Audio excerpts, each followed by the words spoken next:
Hello there. Welcome into a Friday edition of the show. So glad to have you, whether you're listening on 740 KVOR, Extra Sports 1300, or you've downloaded the apps of those two fine radio stations, which I highly recommend. They're more than just for listening to this show or any of the shows on both of these fine radio stations. There's a lot of other features to them, so well worth the price, which is nothing. They are free. Free to download, free to use, and sponsored by Diversus Health, Mental Health, and Well-Being for All.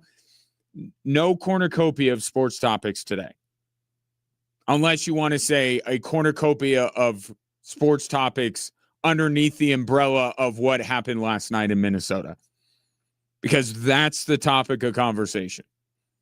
719-247-1313. Sure love to hear from you on that. Like, don't get me wrong, but we got a very specific agenda today. So 719-247-1313. You could call or text in. Producer Ray standing by. So about last night. It was the best thing that could have happened to the Denver Nuggets. And I really and truly mean that.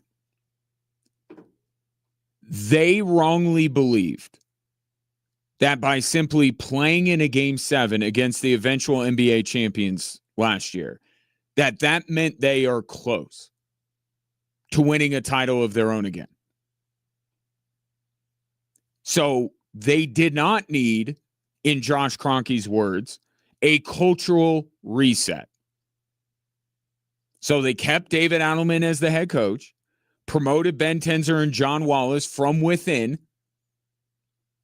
signed Christian Brown to a totally undeserved $125 million contract, and traded Michael Porter not for the purposes of fundamentally changing what they're doing, but simply to add to it, to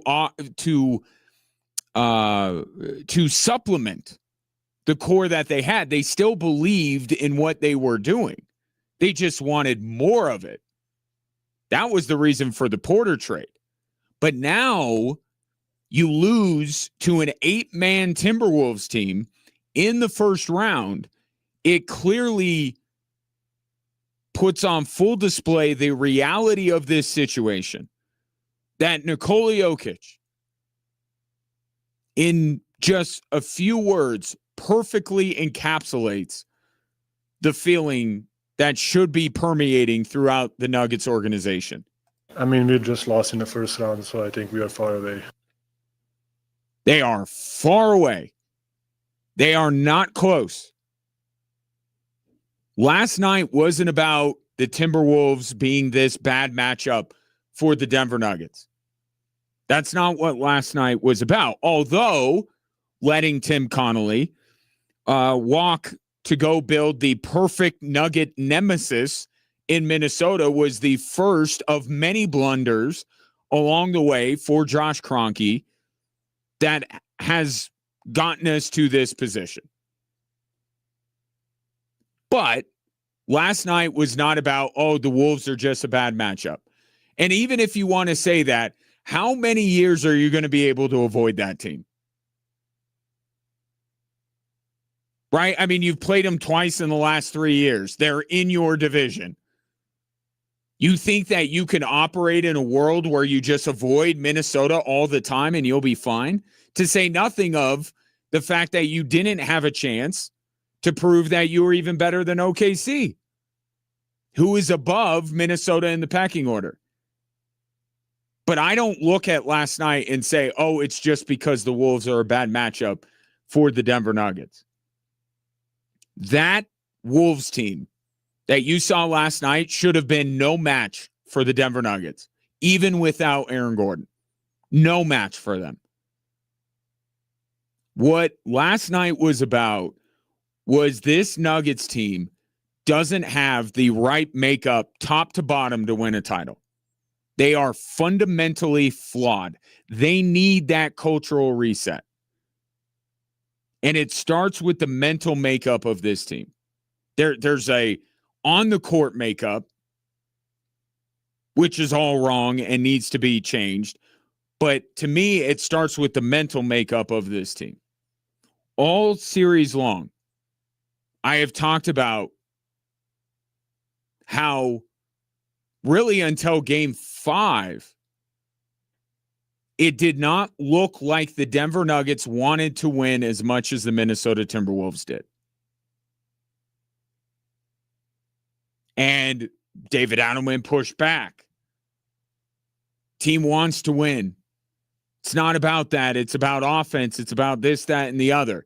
Well, with no one to protect, with the season over, Jamal Murray said the thing. Interviews, all of them were excited to play us. They got up to play us. They enjoyed playing us, and we have to match that. We have to feel the same way about them, and I'm sure we will next year. Okay, well, first of all, the fact that you didn't do that in the first place makes my point. How, given what happened 2 years ago, given all the crap that Jaden McDaniels and Anthony Edwards continue to spew every time you play them, the nonsense that comes out of Chris Finch's mouth, all of that kind of stuff doesn't motivate you to beat the Wolves as much as the Wolves are motivated to beat you. How is that possible? But the thing about what Jamal Murray just said, there shouldn't be a next year for this team. In an ideal world, my ideal world, and we'll get into the real world as we go along, but in an ideal world, this team around Nikola Jokic would look completely different next year. Completely different.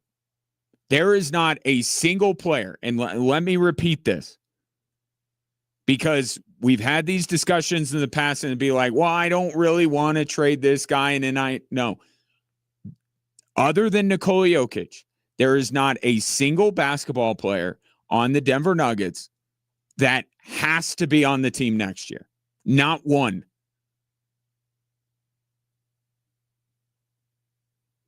But that's an ideal world. I am a realist. Here's the next best thing. You do two things at the very least. Don't stop there, certainly. But here's two things that I think it's a good compromise. You fire David Adelman and you trade Jamal Murray. Start there. Do those two things. And I think you go a long way to accomplishing what you need to accomplish. The positive response that you saw from the Denver Nuggets last year in the playoffs was not because David Adelman was their coach. It was because Michael Malone was not their coach. And that's an important distinction. Josh Kroenke was fooled by the fired coach bump. And we see this in sports all the time. You fire a coach, the players kind of stand up straight.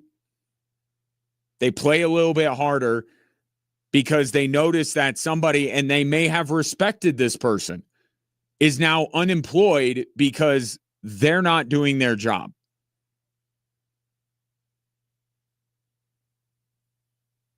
And that's what you saw last year from the Denver Nuggets. And it even manifests itself immediately.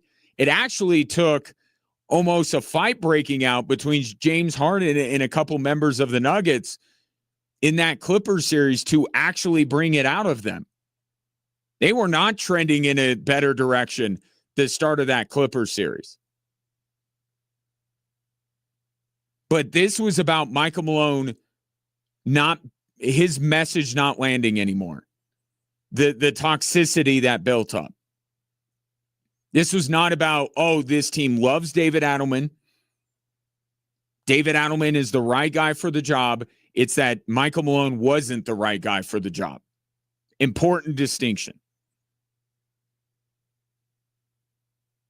And now it's abundantly clear that while maybe that name isn't Michael Malone, they need something pretty close to Michael Malone. So maybe it's not him. Here's the name, Tom Thibodeau. They need someone to hold them accountable rather than David Adelman, who made excuses for them time and time again. They need somebody that has experience and has won instead of somebody that seems to be out of ideas and certainly was at the end of this series. And here's David Adelman. I know David Adelman after the game said he couldn't find a lineup that works. He was out of answers.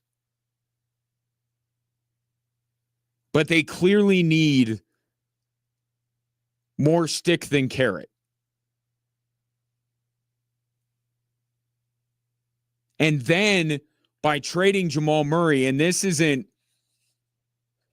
although we'll get into Jamal Murray a little bit here, this is not about Jamal Murray all of a sudden is a terrible player and they have to get him out. I think more than anything else, if you free yourself from the Jokic Murray two-man game, you are fundamentally changing who you are as a team. Because everything they are stems from that. And if you break that up, you remove that from the equation, then it allows you to be able to be more open-minded to new ideas and to be able to build something different. And even though Jamal Murray is an all-star, you see his shortcomings as a basketball player heightened in this kind of series. And what's going to stop it? I don't know if you've noticed, but there are a lot of Jaden McDaniels popping up all over the place. Houston's got one in Amen Thompson. The Spurs have a couple of these guys. Jamal Murray's size is going to get exploited more and more and more. It's Jaden Daniels, and yes, he is the big nemesis of Jamal Murray, but there are other players like him throughout the NBA's Western Conference.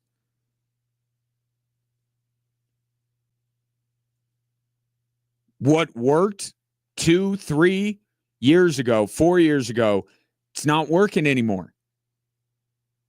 So you need to free yourself from that Jokic Murray two-man game. And what a run it was for that Jokic Murray two-man game. But its time has come to an end.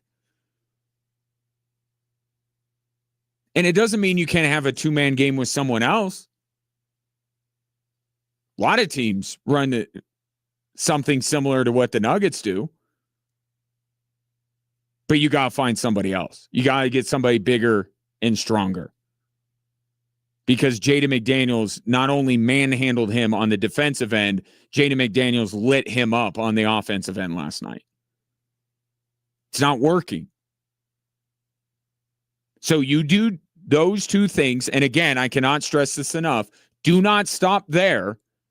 But if you at least do those two things, you could start building back up a team that is hungry, a team that defends and rebounds, and a team that looks to create their own shots rather than just standing around hoping that Nikola Jokic will gift wrap one for them. Nikola Jokic, and this is one of the unintended consequences of having one of the greatest players of all time on your team, he makes you seem better than you are. And he covers up a lot of warts. And this team, it is quite clear now, has a lot of warts. And Nikola Jokic is no longer at the point where he can account for all of them. It's unfortunate that the people within the organization who are very well compensated for being able to have the foresight to notice some of these trends, to identify players that work and that are necessary to win in the playoffs. It is unfortunate that they either were unable to notice these things before last night, or unwilling to do anything about it, because that's hard. But that's the fact of the matter.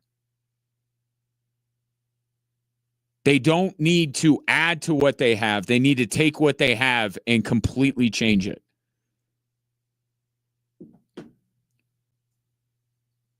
And unfortunately, I think that the only thing that really truly can bring this forth is a loss like last night. If the Nuggets simply lose to the Wolves, it would be more excuses of Aaron Gordon didn't play, or the Wolves are just a bad matchup. Not that Wolves team. Last time, when's the last time we talked about how Terrence Shannon is a problem for the Denver Nuggets? Don't give me that Wolves team is still a bad matchup. This was supposed to be the deepest Nuggets team since the one in the bubble. They had plenty to be able to beat an 8-man Wolves squad. But to be embarrassed the way they are, and make no mistake about this, the more depressing and embarrassing thing that happened last night in the NBA, it did not happen in Atlanta. It happened in Minnesota. That was embarrassing. And it's the level of embarrassment that brings forth this kind of change, this kind of necessary change. And anything less than this would not have gotten the Nuggets to what I think is an obvious conclusion. It's unfortunate it has to go down that way, but so often it does. To understand just truly how far you are away from what you want to accomplish. This team is incredibly far away. And I don't know that there is anyone on this team other than number 15 that you can reasonably see hoisting a Larry O'Brien trophy in a Nuggets uniform.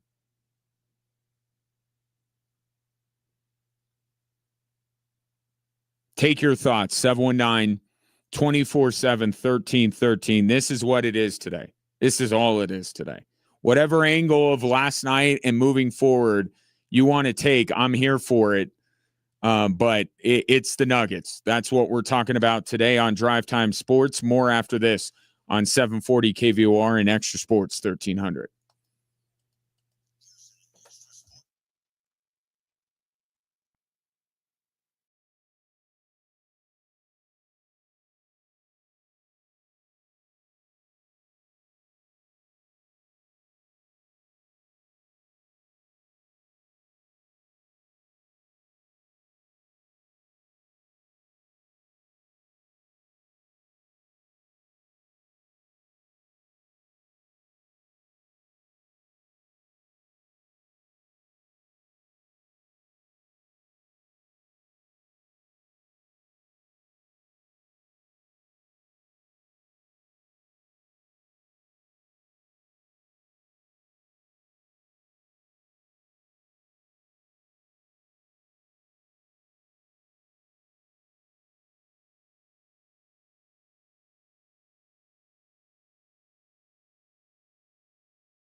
Nuggets bounce by the Wolves again. This one feels a bit different, doesn't it?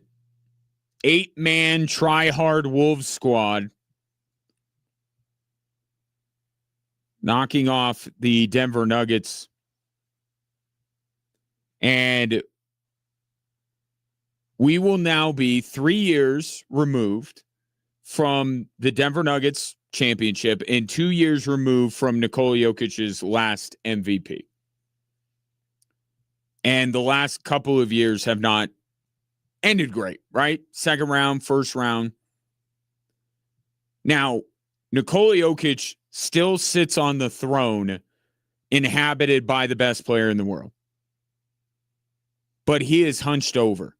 He is saddled with the weight of carrying an organization growing increasingly more incompetent. And he is beat up from all the bumps, bruises, and scratches that he has sustained over the years. You know that you are watching a less than 100% Nikola Jokic. And maybe not 90 or 80. The throne that he sits on is ready to be taken. And he's vulnerable. He's less able to defend it now than he was a year ago, 2 years ago. And I fully expect, and I think I even said this after the Nuggets played the Spurs, I fully expect Victor Wembanyama to be the consensus best player in the world within the next couple of years. And I can't say that I would disagree with it. But it's not today. I think so many members of the national media are missing the mark when it comes to their assessment of what went wrong last night for the Denver Nuggets. First of all, they don't, and I don't expect them to, they don't understand the nuances within the team, right? The team dynamics and that you and I do because we follow the team. And that's fair enough. They're always going to look to the stars. They're always going to look to the biggest names first. And I'm not saying that you can characterize Nikola Jokic's performance as great. But he was the best player on the floor last night. He did have 28 points, 10 assists, and 9 rebounds. And if not for Nikola Jokic, that game would have been a blowout.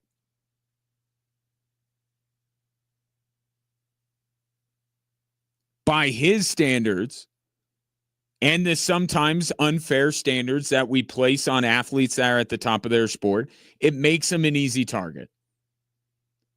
He should have done more. I heard Shaq after the game saying if Nikola Jokic would have done more, the Denver Nuggets would have won, which is true. But he also says it, and this is so much of Shaq's assessment of big men. Nobody hates big men more than Shaquille O'Neal does. Shaquille O'Neal says all this stuff as if he didn't win all his titles with prime Kobe Bryant and Dwayne Wade. Like, what was the title that even in Orlando he had Penny Hardaway? Like, if anyone should understand how vital it is to have a sidekick as a big man in the NBA, it's Shaquille O'Neal. And he just unironically says that it's on Nikola Jokic to be more, while Jamal Murray sits there, scores 12 points, and misses 13 of the 17 shots that he takes. I'm not saying Nikola Jokic is above criticism, but come on. It's Murray and Jokic. It's the two-man game. And when Jamal Murray is as bad as he was in that game, how can you look to Jokic first? That's just applying that. That's just saying he's the best player and he's the best player in the world and the Nuggets didn't win the game. That's all that is. So I'm going to hold him to that standard. You got to start with Jamal Murray. Come on now. And Shaquille O'Neal putting this, hating on all of these big men as if he doesn't owe everything that he is to Kobe Bryant. And it's a symbiotic relationship too. Like, but Kobe did a fine job with Pau Gasol. And I like Shaq, and I think he's one of the most dominant players of all time. But when he won, he had Kobe. He had Dwayne Wade. And he looks at that game last night with Jamal Murray missing 13 of his 17 shots and decides to point the finger first at Nikola Jokic.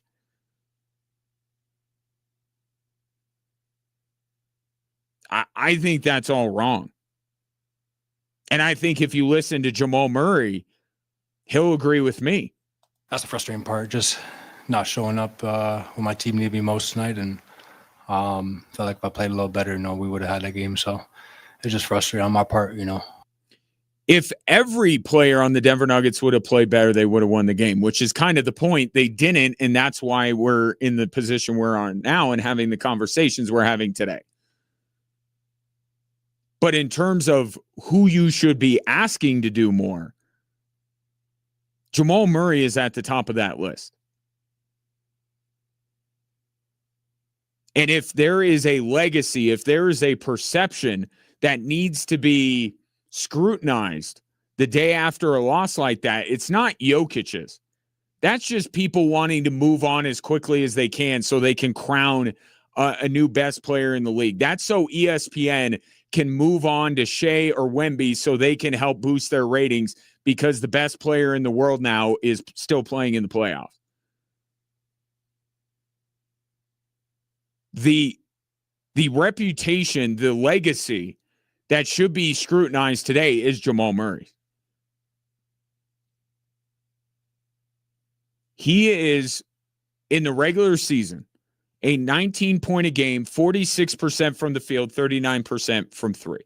But we know that he has been called one of the biggest playoff risers in NBA history, which he was. Past tense. If you take the series that he's had against the Lakers, the bubble Western Conference final, the Western Conference final before they won the title, and the first round before they got bounced by the Wolves 2 years ago, all of a sudden Jamal Murray is not this significant playoff riser. And that doesn't just include the Wolves. Right? OKC, the Clippers, Miami Heat, Phoenix Suns. There are many more teams. You just take out the Lakers, one team, and Jamal Murray's playoff numbers. The points go up because he's playing more minutes and taking more shots. Field goal percentage goes down by 3%, and his three-point percentage goes down by 3%. Jamal Murray against every other team that he's faced in the playoffs besides LA is actually not a playoff riser at all. But I understand that's a little unfair because he played the Lakers, so okay.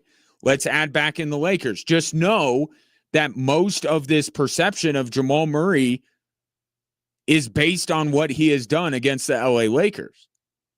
But even when you throw the Lakers numbers back into the mix, the numbers are going down.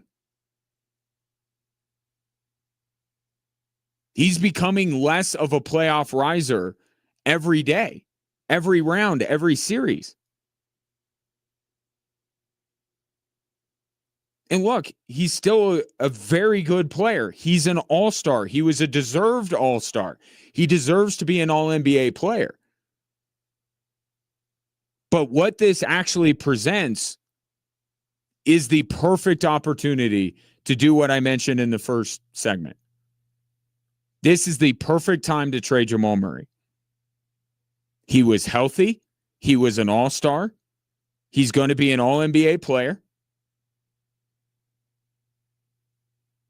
And even with his struggles of late, is still a good overall playoff performer. And if you think it's only Wolves that give him problems, well, guess what? You don't got to worry about, well, no, I shouldn't say that because I think Minnesota is going to move to the East.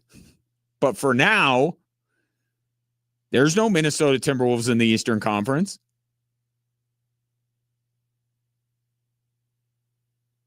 And look at the East. I think Jamal Murray could be very good in the Eastern Conference. But I know everyone's mind is immediately going to what moves they need to make. You got to be realistic here. The only player other than Nikola Jokic that you can trade right now that you can feel like you got back a lot is Jamal Murray. Or not even a lot. Something. Right? All these other players, like, don't get me wrong. If Christian Brown can be traded tomorrow for nothing, and I would be okay with it. But that's what a lot of these trades are going to be. Cam Johnson has value, and credit to him, he played well last night. But most of his value is based on his expiring contract. So you could use that to get you something. Aaron Gordon has now been injured, and last night he was in street clothes, but he's been injured at the end of the last 2 seasons. You're not getting a ton for him. You saw what Josh Giddey and Jonathan Kuminga and what happened with them in restricted free agency. You're not going to get a lot if you offer Peyton Watson. If change is really needed, Jamal Murray is the one guy that you can actually spur that change with.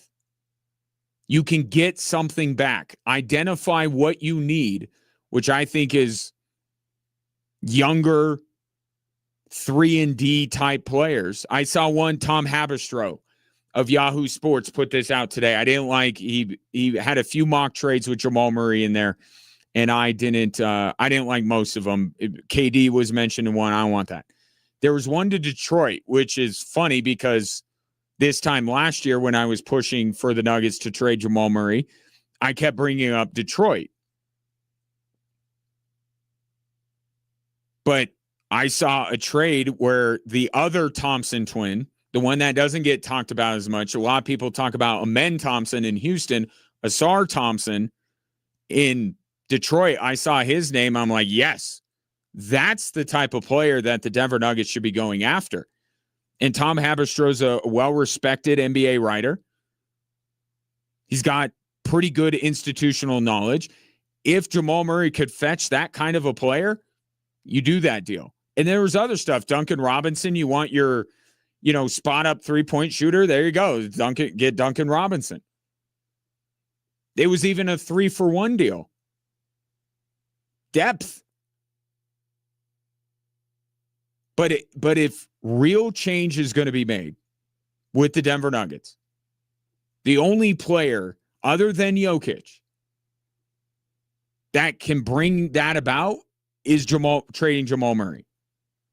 Because he is at the nexus of certainly not untouchable from the Nuggets perspective, but also has value around the league.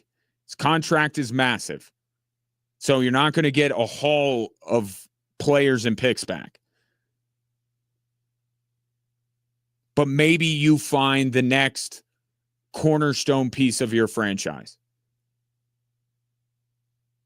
Even if you have to bet on their development a couple years down the road. But getting back to the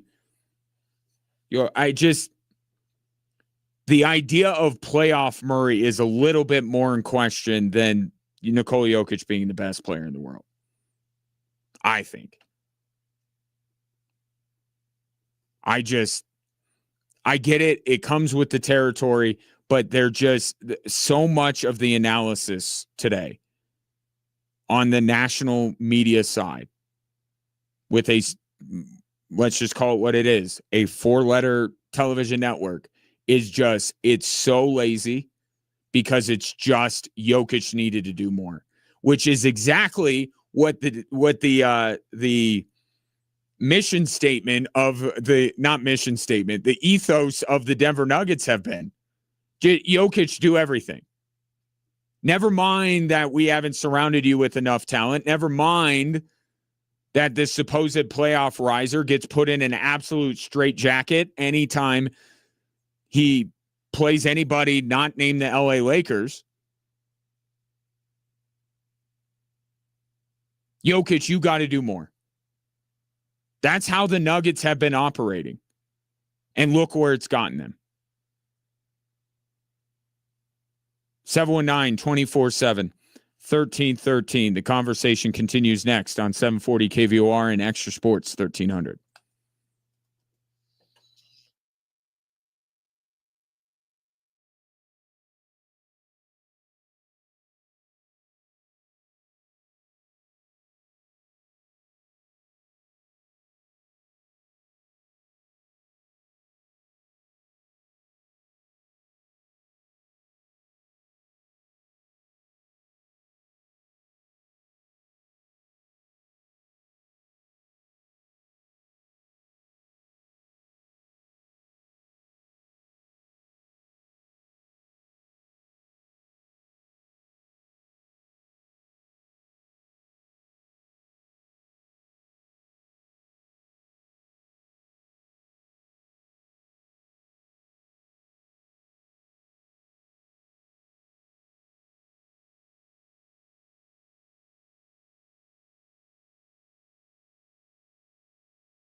Sifting through the wreckage of this Denver Nuggets season that ends unceremoniously in Game 6 at the hands of the Minnesota Timberwolves, who are severely shorthanded.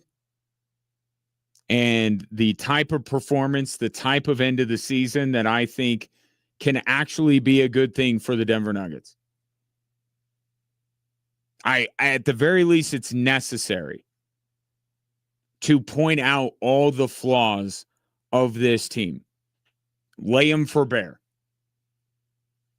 But it could be, if they learn the lessons and go about it the right way, starting right now, some good can come of it. Steph Curry, a few years, a couple years after we thought that the Warriors were done, they popped up and won a title because they still had Steph. There's going to be that feeling moving forward that the Nuggets will still have Nikola Jokic, because Jokic is, again, not going anywhere. Yeah, I still want to be Nuggets forever. Is it safe to assume you will plan to sign that extension then when they offer it to you? I still want to be Nuggets forever. And that's going to be one of the things this offseason. Again, he's extension eligible. Will he sign it? Last time it was, and I'm sure Josh Kroenke will say something like this. I'm sure there's some kind of financial thing that would make it better that he doesn't sign it this offseason. I haven't gotten into all that stuff yet. But man, I know he's impatient, but the patience of this man to deal with what he deals with. But he still wants to be a Nugget. And he will go down as he might. Well, I don't know. The Nuggets got to get some work done here. But is there a chance that Nikola Jokic becomes more beloved? I think so. What am I saying? I think Nikola Jokic absolutely is going to be looked at in the somewhat near future as the most beloved Colorado athlete of all time. Now, for people of my age, it's still hard to knock number 7 off of that pedestal. But, demographics change. People are younger. My son, it's Jokic for him. So he's going to be the most beloved, and this stuff is not going to go unnoticed in that conversation, right? That he stuck through it, even though he should have every right to go full LeBron, AD, Giannis, name your NBA superstar and say, get me out of here. He would have every right, and no one here should keep him. The minute Nikola Jokic demands a trade, the Denver Nuggets need to do everything in their power to acquiesce. So I'll just lay that out there. But if he's not going to ask for it, then we move forward with Nikola Jokic on the roster. So there's a chance they could pop up in a couple years down the road because they still have Nikola Jokic and win another one.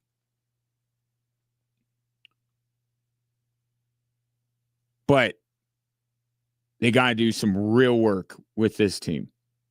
Some real work. 719-247-1313. Ray Dominguez, producer extraordinaire.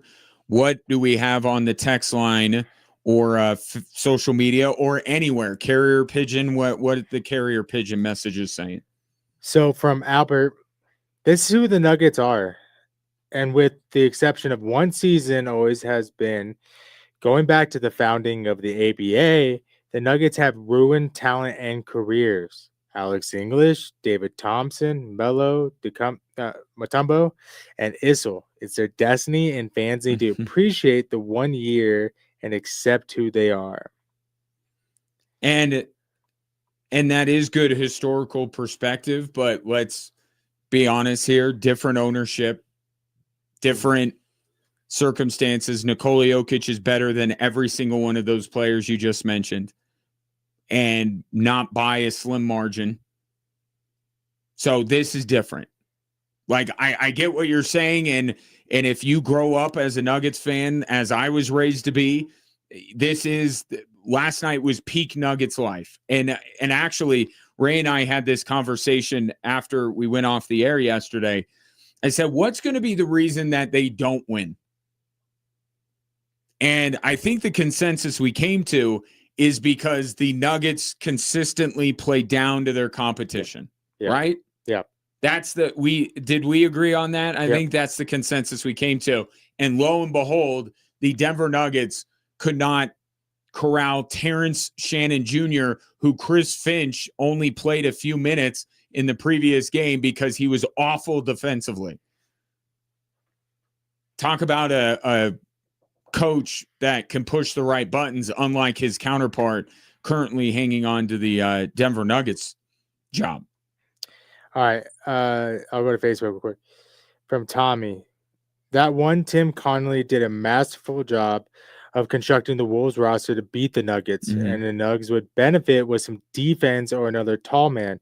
Jaden McDaniels called them out, and the Nugs did absolutely nothing to disprove him. Yes, we will get into that because the Wolves are not done talking that bleep. Right. And unfortunately, they are allowed to say whatever they want. Mm-hmm. So, but to that end, and I got another text about, what they need moving forward. They need a rim protector. Okay. For all the great that Nikola Jokic is. Okay. And this is why Wemby is going to take that throne of being the best player in the world from him. Nikola Jokic is not a good defensive player. He is not. It's okay. He does literally every other thing for this Denver Nuggets team. He needs help defensively. So absolutely they need more defense. Absolutely they need to. And I joked about this last night on Twitter. The Nuggets really need to find someone that can construct a roster that can beat the 8-man Minnesota Timberwolves. And I said, jokingly, maybe they could pry the Wolves general manager away. And then I said, well, that'd be silly. Why would the Wolves allow a guy who has built them up into a title contender? Why would they just let him walk out the front door? Organizations don't do that. Get it? Because they did with Tim Connolly. Yeah. But yes, he built, but this is a question based on Tommy's comment. Do you believe that the Denver Nuggets were capable in a world where they didn't have to play Minnesota? Or I'll phrase it this way. If the Nuggets didn't have to play Minnesota, what would have happened? Is there another team? Because from what I saw all season a team that wasn't going to beat Oklahoma City. So there's two. From what you saw in this series, did you have any belief whatsoever that if they were able to get past Minnesota, they would have beaten San Antonio? There's three. Already we're 3 teams in your own conference that you have no chance at beating. So really, we don't have to talk about the Nuggets all of a sudden being the 10th best team in the Western Conference to talk about how far they're away. 3 teams. You're going to run into multiple of those teams. You were going to run into all 3. And you stub your toe on the first one when they were down to 8 players? So, yes, the Wolves were constructed to beat the Denver Nuggets. Tim Connolly took the blueprint with him to Minneapolis, and he built the perfect Nuggets nemesis.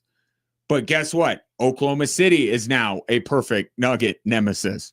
San Antonio is turning into a perfect Nugget nemesis, right? Perimeter defense, dominant player to counteract the dominance of Nikola Jokic. There are so many more teams now that you could say are between the Nuggets and a title. Last night wasn't just about Minnesota. More on Drive Time Sports next.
Welcome in. Appreciate you tuning in on a Friday. Wish we could be meeting under better circumstances. Although any type of sports emotion is healthy sports emotion, even negative ones. So let it all out. 719-247-1313. Also, for those of you watching the show, anywhere you scroll at 740 KVOR and at Extra Sports 1300, you could drop a comment right there on the stream. We got a question asking about your thoughts on Game 6 on Facebook. Ray is scouring all of our possible communication platforms to make sure that you're having your say on this Friday in the wake of the Nuggets' awful loss last night to the Minnesota Timberwolves to have their season come to an end. And David Adelman, I need to reiterate this. It has become abundantly clear that the reason why the Nuggets responded to the moves that Josh Kroenke made at the end of last season, firing Booth and Malone, was because those two guys were gone. Now, some part of me wonders, could you have removed one, Booth, and repaired some of this stuff? Maybe, maybe not. Because I do think that push you saw from the Nuggets was just a weight lifted off their shoulders, whether it was just dealing with Michael Malone or it was dealing with the dynamic between Malone and Booth. It was weighing on them. That weight was lifted, and we saw the team respond. It wasn't about that David Adelman was the right guy. And now it's a very different looking market when it comes to coaches than it was a year ago. And I will continue to reiterate this. The two things that have to happen this offseason are the Nuggets replacing their head coach and trading Jamal Murray.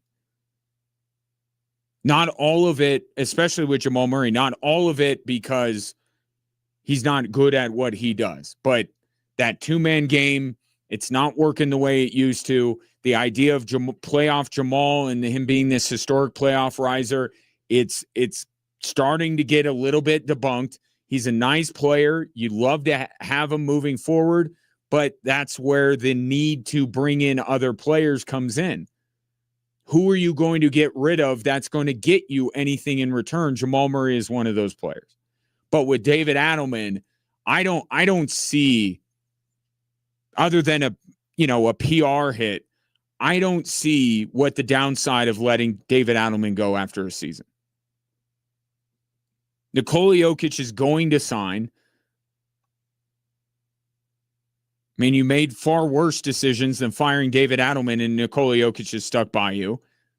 Jamal Murray's locked up. Aaron Gordon's locked up. Neither one of them are the caliber of superstar that can demand a trade. So what are you really worried about? What's the downside here of letting it going what the New England Patriots did? Right? They thought they had the guy in-house. The guy after the guy was Gerard Mayo. He was terrible. Robert Kraft said you're out after a year, went out and got Vrabel. And clearly all that's happening with Vrabel does not diminish the fact that they made the Super Bowl this year. So I just don't see what the downside of firing David Adelman is. Here's David Adelman taking responsibility for the Nuggets losing last night, as he well should. I'm the head coach. I take responsibility for things that didn't go well here. And I think more importantly, as a group, unified, how can we come back next year and be better as a staff, as a team? You catch that? This is giving off the same vibes as when people were questioning the effort level of his team. Where he deflects to something that is not necessarily his fault. To it. We're questioning the Nuggets' effort throughout this series. At the very least, they're not matching the effort level of Minnesota. That is, you can't argue that. Now, to say the Nuggets didn't care is a bit strong, but they didn't care as much as Minnesota. That's abundantly clear. So when he was rightly questioned for that, he deflected it to the offense. Guys aren't screening. Guys aren't making shots. Which, by the way, not to, go down a different path here too much. I see the shot charts and the percentages and people talking about the Nuggets not making shots, and that's a big reason why they lost. Why didn't they make shots? Because they couldn't deal with Minnesota's defense.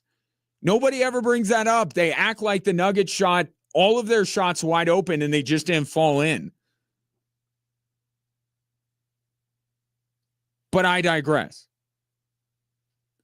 He's doing the same thing here.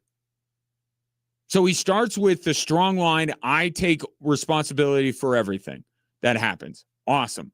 And then there's a little bit about unified. Unified as a staff, unified as a team. Listen again. The second half of this, it feels like David Adelman's trying to take all of it and then just kind of at the end push a little bit onto the plate of either other members of the staff or the team itself. I'm the head coach. I take responsibility Right now. for things that didn't go well here. And I think more importantly, as a group, unified, how can we come back next year and be better as a staff, as a team? More importantly, unified staff, team. You see how listen to how he emphasizes those words. David Adelman waited a long time to get this gig, and it is very clear that he is not going to go away willingly. But look at how this series has gone. I wish I should have brought back these clips because they were enjoyable. Remember when Jaden McDaniels said what he said about the Nuggets being bad defenders? And David Adelman, and I actually gave him credit for at least clapping back at Jaden McDaniels. At least he said something. Everyone else was like, man. And he said, I can't wait for his podcast. That was a good line. And then he said, what are we defensively? What's our rating? He's like 109 or something like that. Where's that rank? 6th. Okay, next. All right. That was after game 2. The Denver Nuggets, before last night's game concluded, very important. And Ray, you might want to check on this. But before last night's game ended, before all the stats were put in, the Nuggets were the 10th best defensive team in these playoffs. David Adelman swore up and down that it was not an effort problem for this team. And yet Jamal Murray said this in his post-game press conference last night. Interviews, all of them were excited to play us. They got up to play us. They enjoyed playing us, and we have to match that. We have to feel the same way about them, and I'm sure we will next year. So the lines in the sand that David Adelman has drawn over the course of this series, he now looks bad at the end because his team did, after 2 games, small sample size. They played well defensively one game, which I said after game 1, it was more because Minnesota wasn't moving the ball. Game 2, they moved the ball, and the Nuggets looked horrific defensively. But it was a small sample size. It was 2 games. We go into the pivotal game 3. What defensive team's going to show up for the Nuggets? And they regressed from there. They got worse. So it was defense. The fact that they would have been the worst defensive team in the last 30 years, save for Shaq and Kobe's 0-1 Lakers team, did end up mattering. 10th out of 16 teams.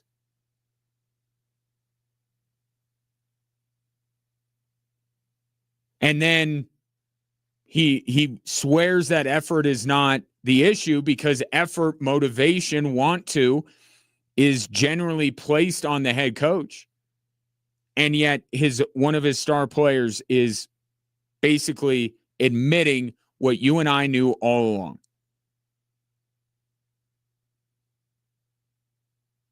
I said at the start of this series, if the Denver Nuggets were to lose, it would be a referendum on David Adelman. And at the very least, it's a referendum on David Adelman. He's not alone. There's strength in numbers here. But this is largely on him. He's not the guy. And the other day, I compared him to Vance Joseph. And I said, if you're a Nuggets fan, you're not just going to be satisfied. And this is where we have to be fair to the situation. If you want David Adelman fired, fine. I don't think he's the right guy either. But are you going to be okay with a longtime assistant on another team coming in and being the next head coach of the Denver Nuggets? Because after Vance Joseph, they went to Vic Fangio. That's what the Broncos did. The results weren't any better. Then they went to Nathaniel Hackett. It was worse. You're going to want the Nuggets version of Sean Payton. Those guys are in short supply, but they do exist. We don't know what's going to happen with Steve Kerr. I don't think he's going to coach the Golden State Warriors moving forward, but I don't know if he wants to coach at all. But that would be one potential name. But I keep bringing up Tom Thibodeau, fired by the Knicks for reasons I truly do still to this day do not understand. I know the guy hasn't won a title, but look, I mean, if you're going to say it's just guys that have won a title, Greg Popovich doesn't want to coach anymore, and Steve Kerr might not either. So I don't know where you're going to go if you need somebody with a championship ring. The fact of the matter is Tom Thibodeau holds his team responsible. There is accountability on his teams. He routinely gets players to play above their level. Playoff Jimmy, that was born out of the Tom Thibodeau era in Chicago. So if you're not going to make a ton of roster moves, Tom Thibodeau is somebody that could maximize the talent that you do have remaining. And his teams play defense. So that's where I would go. And then, Jeff Van Gundy, assistant coach with the Clippers, but obviously has a long history of being a head coach in the league. His brother, Stan, has been openly campaigning for the job every time he fawns over Nikola Jokic on an NBC broadcast. Or is it Prime? I get confused. I think now you're starting to deviate a little bit more. I think Kerr, if he has the desire to continue to coach, sure, but Tibbs, that it's exactly the guy they need, a very Michael Malone-like guy. And that's where I bring in, because I know what you're saying. Well, they just fired Michael Malone. I know. That's why I don't think it can just be replacing the head coach.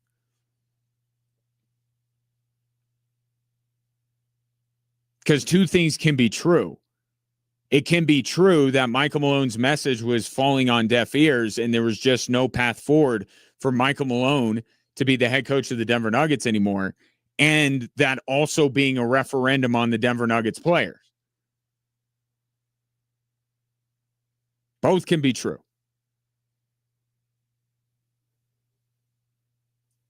But Dave, I don't see why.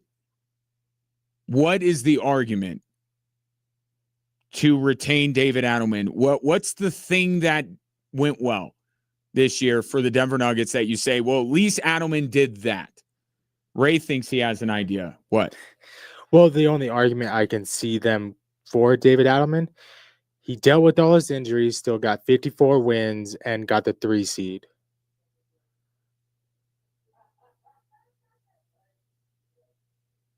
Okay. No, I'm not saying it's not. No, It's not a thing, but also the Denver Nuggets are not in the business of winning 50 games. They're in the business of competing for titles. I agree. And so what mattered more, and I think he did a good job because he's a smart guy. And it's you can have a coach that for a period of time, and let's not forget too, when they were really good before Jokic got hurt, David Adelman did a very good job of navigating with with Nikola Jokic out. I will give him that for that. 3 weeks? Mm-hmm. Nikola Jokic came back and was pretty dang good. Yeah. Right? The rest of the way. So again, my original thesis of there has been a lot of stuff that Nikola Jokic, a lot of people that Nikola Jokic has made look good that maybe aren't as good as we make them out to be. Mm-hmm. And I think David Adelman is one of those.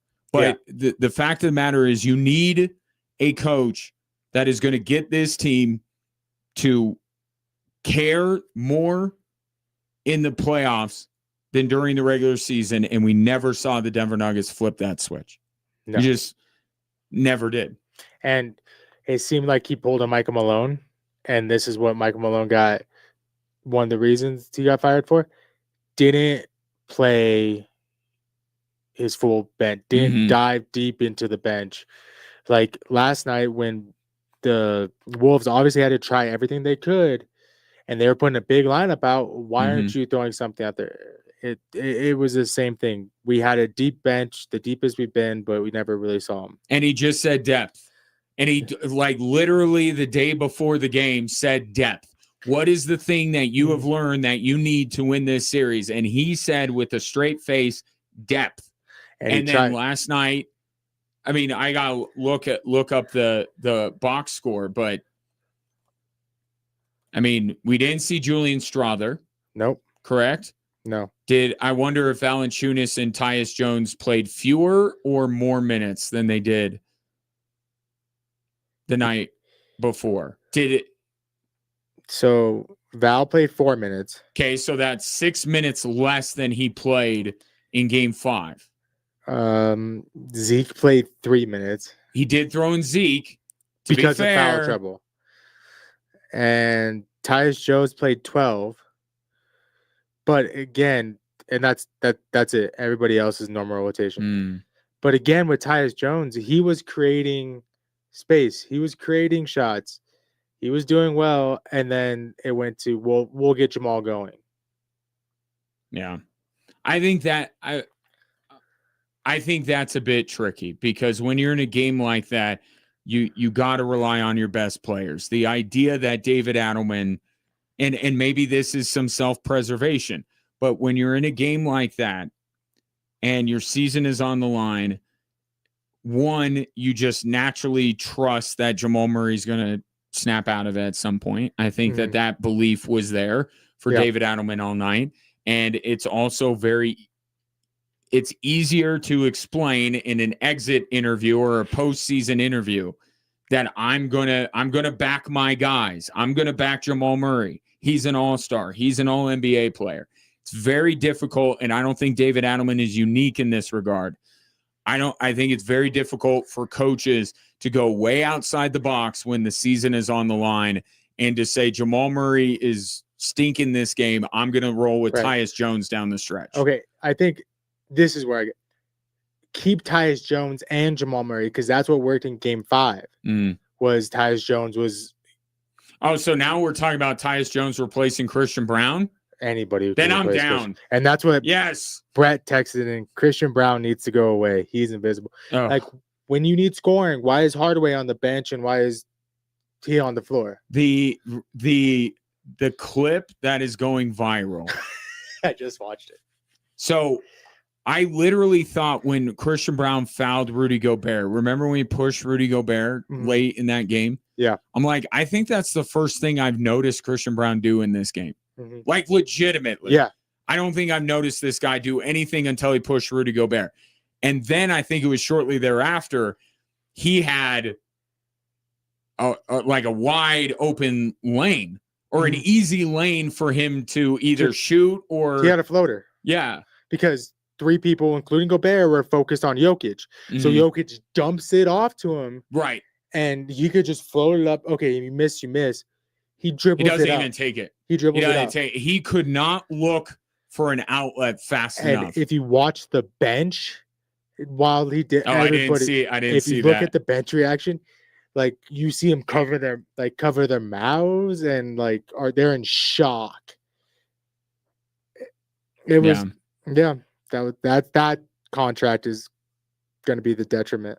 And here's the thing, and then I'll take a break because I need to let the Wolves talk their bleep. They didn't have to sign Christian Brown. No. They could have done the same thing they did with Peyton Watson. They could have had a decision between the two of them.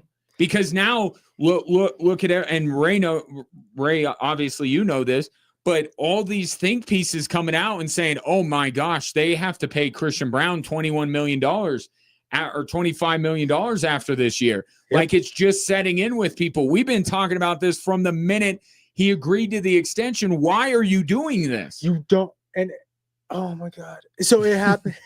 It happened with Jamal. He was Jonah Hill and War Dogs. Like, oh my God. So it happened with Jamal too, where they signed him to an extension and he had off a year. Like you said.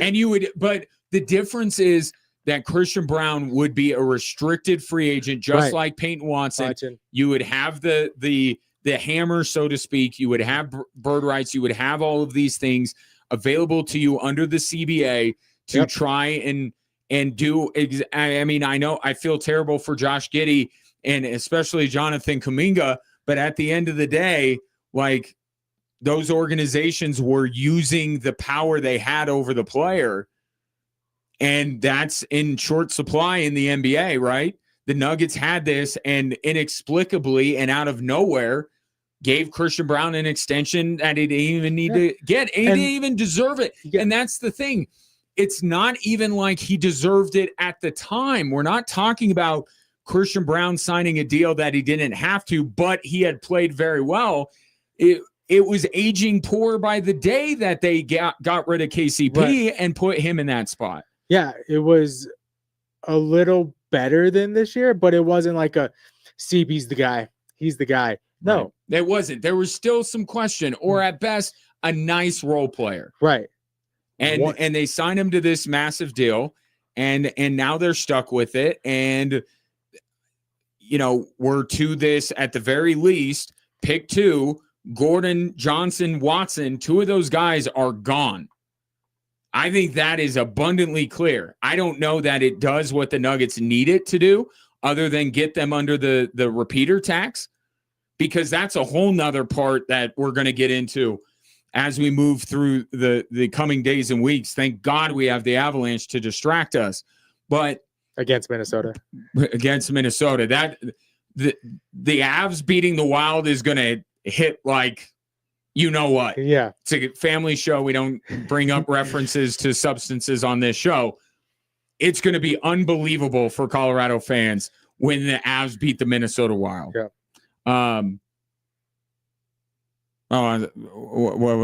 With Christian Brown, train of thought. What we're going to talk about over the coming days is what you want and what I want may not align with what Kroenke wants. And one thing that I tweeted out last night that I think has to be kept in mind here as we move to the offseason and where the Nuggets go from here.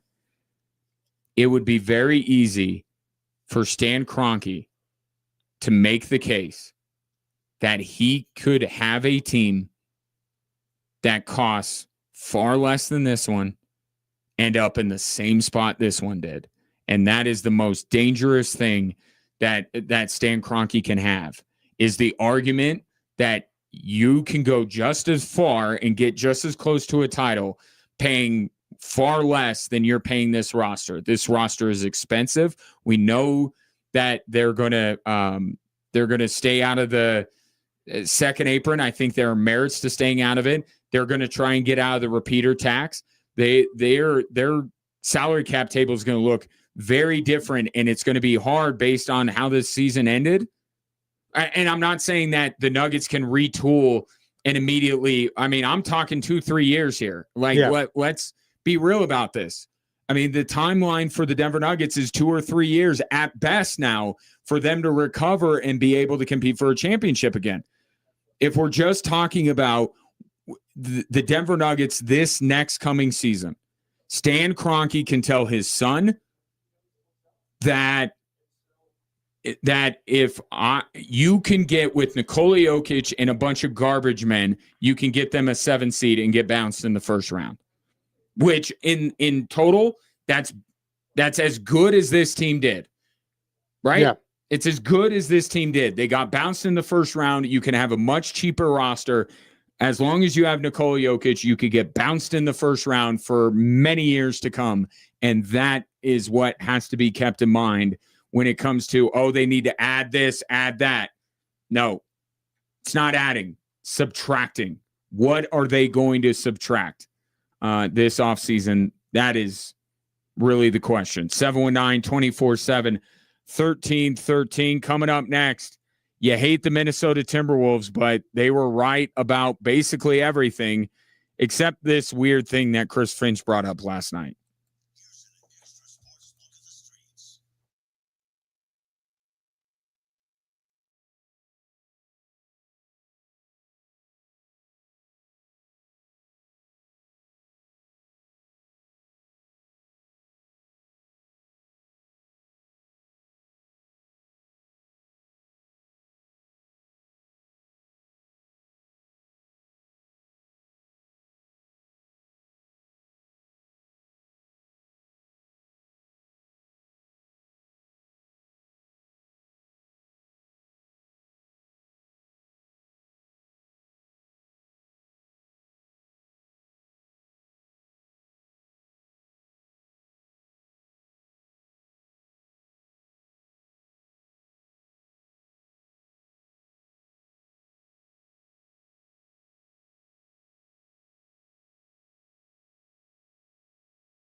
I have to amend what I said before the break, because actually Jaden McDaniels is the only guy that was proven right in this series. When he called out the Denver Nuggets and said they were bad defenders,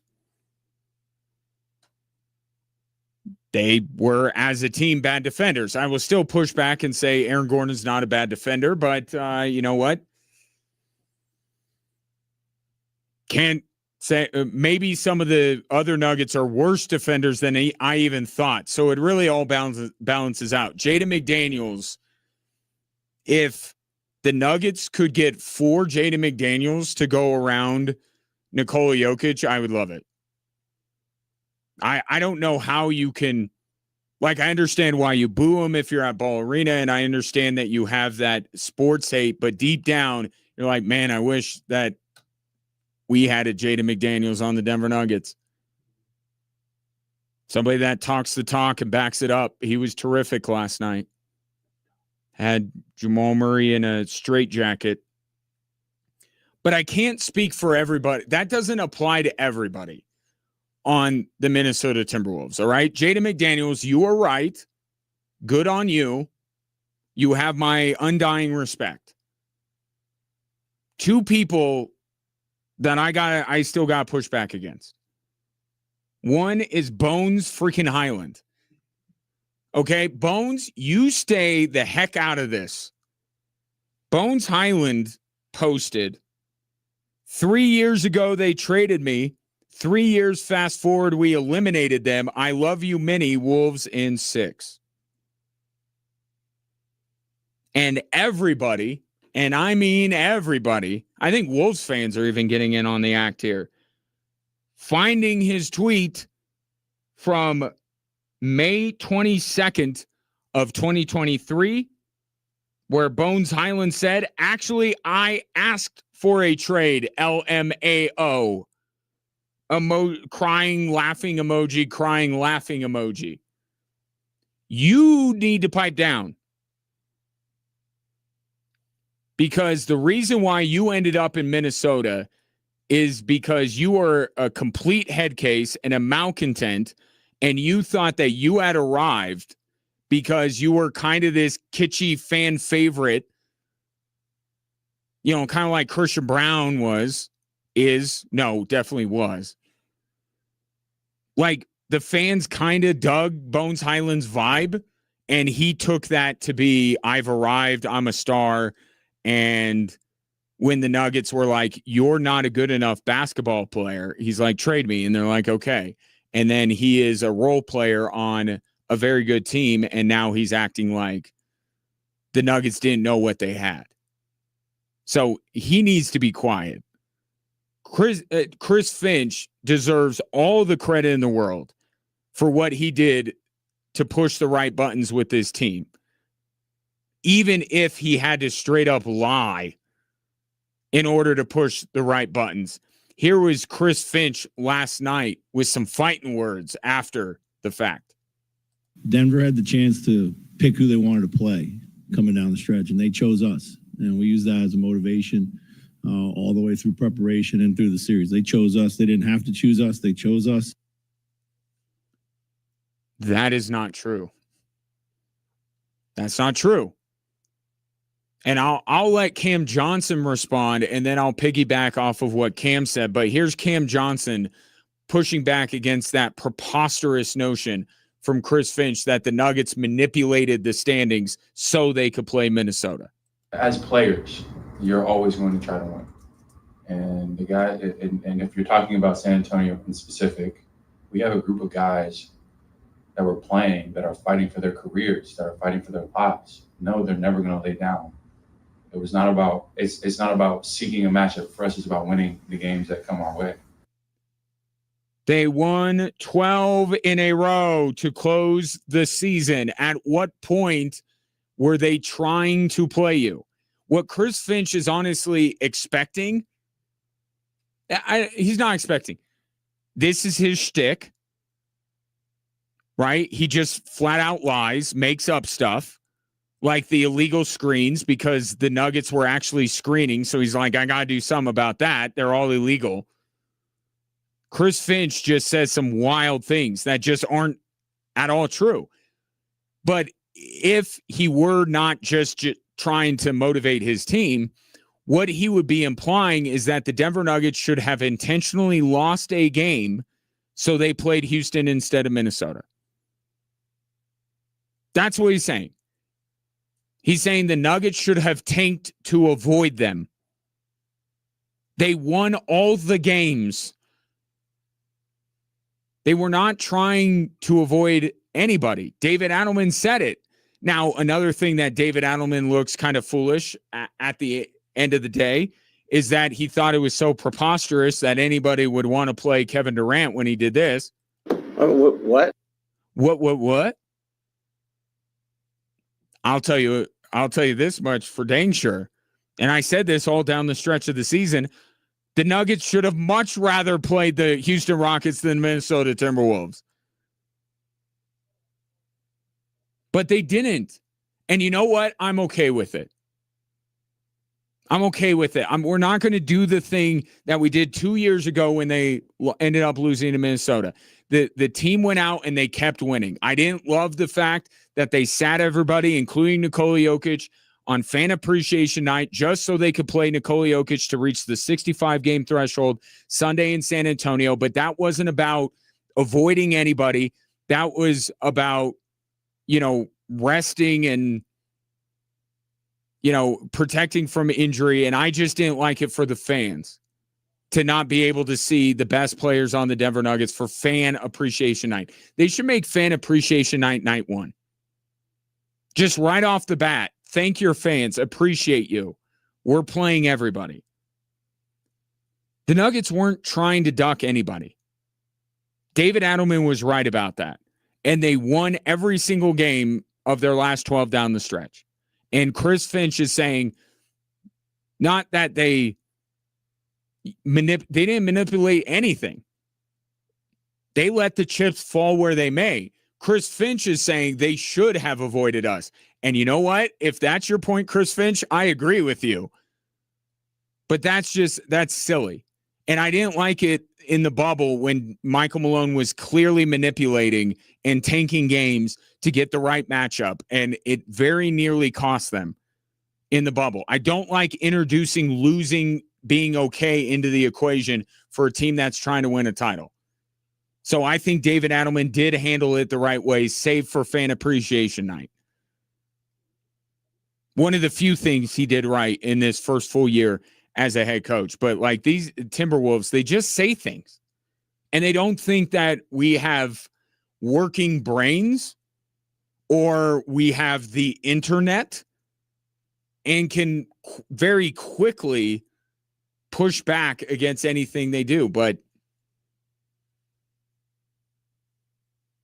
they can talk all they want because they absolutely took it to the Denver Nuggets and embarrassed them. 719-247-1313. More after this.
All right. Enough of me for a little bit, although I'll be answering your text messages, but I want to get some of your thoughts in on last night's Game 6 debacle from the Denver Nuggets and where they go from here. 719-247-1313. You could call or text into the show. Ray is at the text line right now, and he's also running our social media accounts. So what do we have, Ray? From Gary, just real quick. Don't forget, Todd Helton is the most beloved Colorado athlete. Although hockey is not as popular, Nate McKinnon. No. Neither one of those players is more. And Todd Helton's like fifth on the list by this point. If anything, like, I'd say top is like Peyton Manning. Bo Nix might have passed Todd Helton already. Good. Yeah, so I don't. Yeah, no, I don't. One of the most beloved, sure. Todd Helton's not more beloved than Nikola Jokic. And Nathan McKinnon, better argument, but I don't think so. I think that Nikola Jokic is. And kind of for the reason that he brings up, hockey's not as popular. Go up to a random stranger in Colorado and ask them if they know Joker or McKinnon, and see how many people know Joker. I mean, I know people who the only athlete they know in Colorado is Nikola Jokic, and they don't even know Nikola Jokic. They know Joker. I would put Von Miller in there too. He's not coming back. Stop. I'm not getting it back into that. From Todd on Facebook, I thought the effort was there. They just don't have the horses to compete in the West anymore. They don't have the horses to compete with 8-man Minnesota. They don't have the horses to compete with Terrence Shannon Jr. Like, I think you're right overall. I don't think that they have the horses. And maybe last night you saw I saw a terrible basketball game. Like that's what I saw. My eyes were bleeding. But the Nuggets have plenty of talent to be able to beat that Minnesota Timberwolves squad last night. But your bigger point in a more general macro sense is spot on. They don't have the horses, but they also don't have the makeup to be able, and with the Jamal Murray, Jaden McDaniels matchup, for instance, Jaden McDaniels exists on multiple NBA teams, multiple Western Conference teams. Amen Thompson has that capability. The Spurs have a couple of guys, and you pointed this out to me watching one of the Nuggets Spurs matchups, Ray. Steph Castle was a problem for Jamal Murray. He was all over him. Yeah, so I think it's the talent is maybe not quite what we thought it was, but I think even more than that, I don't want to totally discount the talent of some of these players. I just think they're built wrong. And there was a time where it got really popular on Reddit and Twitter and stuff, the idea of just get 4 shooters and let Nikola Jokic ping, ping, ping, ping, ping. Oh, my God. Could you imagine how terrible it would be? That would be awful. At least Jamal Murray at times could get his shot. Aaron Gordon could battle down low. Like, could you imagine if the Nuggets essentially had 4 Tim Hardaway Juniors surrounding Nikola Jokic? That'd be a nightmare. It was. So I think it's wrong the way that they're built. I think they have to get guys that can defend. Right. First and foremost, especially at the rim, they need a guy. And their guards need to, or you need to get players that can better counter what a team like Minnesota does, OKC, San Antonio, which is creating their own shot, and they create their own shot because they're bigger and stronger than Jamal Murray is. Right. And taller. They could do what McDaniels did last night and just kind of bump into you, create the space, and he's good to go. Real quick, my Josiah, our coworker, and I were talking, what if we trade for Luka? And I said, that would be fun, except we need defense. We would be winning every game 140 to 138. Like it it would not be the move. I told him in a moment of weakness last night, they should go let Jokic play with Luka in LA. Nope. I just want him to be happy. That's what I want. I want He's Nikola happy Jokic in to be Denver. happy. What's that? I don't think he is. I mean, I think he's content. He wants to be in Denver. I don't think he's happy. Did you get happy from Nikola Jokic last night? Well, no, because they lost. I think But it's bigger than that. again, I go back to the podcast that he did in the Serbian podcast earlier this year and said, I want to stay in Denver even if we don't win another championship. I am happy here. I think he's happy with the city of Denver and living in Denver. Yes, that. To say he's not frustrated. I mean, we all have frustrations at our work and we don't quit. How about this? He's happy with Denver, not with the Nuggets. There you go. There you go. Okay. From Derek, Michael Malone was a better coach. Yes.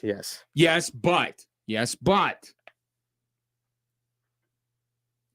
do you believe that in an alternate reality where Calvin Booth is fired and Michael Malone remains the head coach, that's because you brought up him calling out the team in a game the year he got fired, shortly before he got fired. Michael Malone better coach than David Adelman. I agree. That was actually never the argument. The argument was never the Nuggets are getting a better head coach than David Adelman.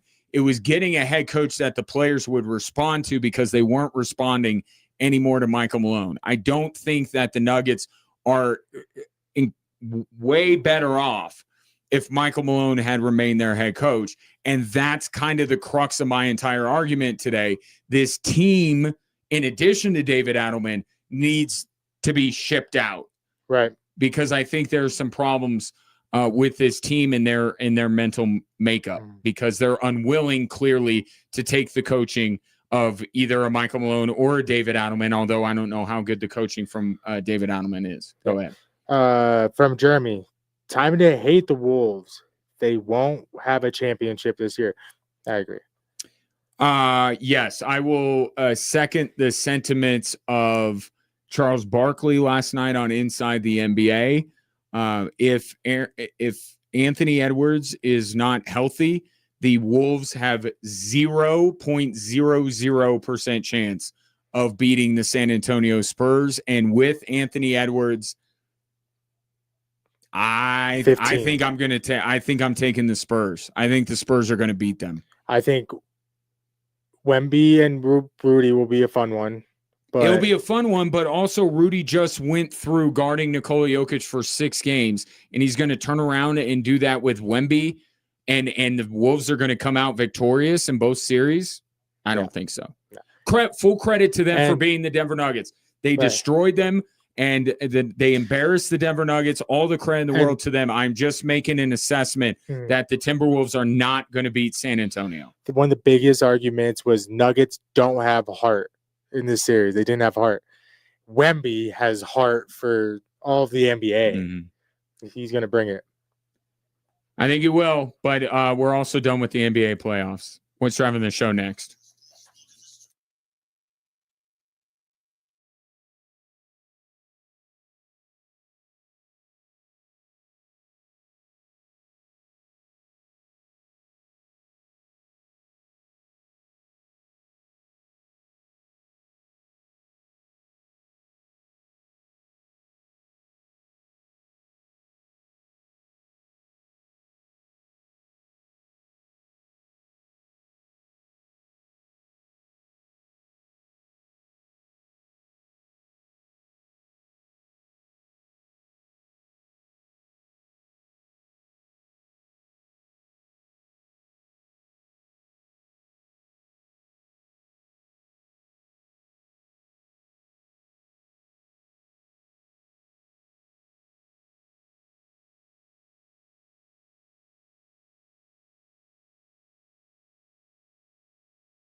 Hello there. Glad to have you, whether you're listening on 740 KVOR, Extra Sports 1300, or you're watching the show anywhere you scroll.